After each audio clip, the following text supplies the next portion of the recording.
So guys, good morning. This is RY Vlog 25 going 26. Ito po ang kanyang mga branch ng maliit na guys na naputol ng bagyong Linochino. May imbaklan dito sa tabi-tabi ng lupaan. Guys, sa tabi-tabi ito ng banana o saging.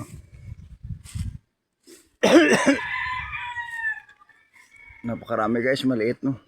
Gawin ito guys pang gatong sa ating magsaing ng mga pagkain. Ito guys, nakakuha sa bikan kano pa guys. I love you guys. Good morning. Good morning to all viewers of YouTube channels in my Facebook account, Rene Dolopino Yanson. From Bacolod, it came from Bacolod City, Negros Occidental. Ito naman guys ang ating taniman ng mga kamuting kahoy at iba-iba pa. Dito tayo tabi tayo itatanim dito guys yung kamuting kahoy. At dito guys, lagay ito dito ang taniman dito guys ang yung mga kamuti. Kasi hindi na makikita dito ang kamuti.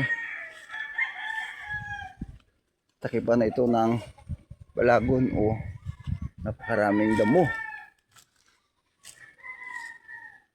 Haba-haba na kahit ito konti guys ang ating taniman nga ng lupa.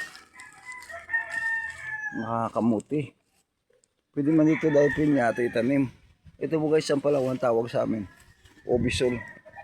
Kita niyo guys. Pwede guys tanim ito ang Palawan. At ang pinya o pineapple. Pwede ito pineapple ng isang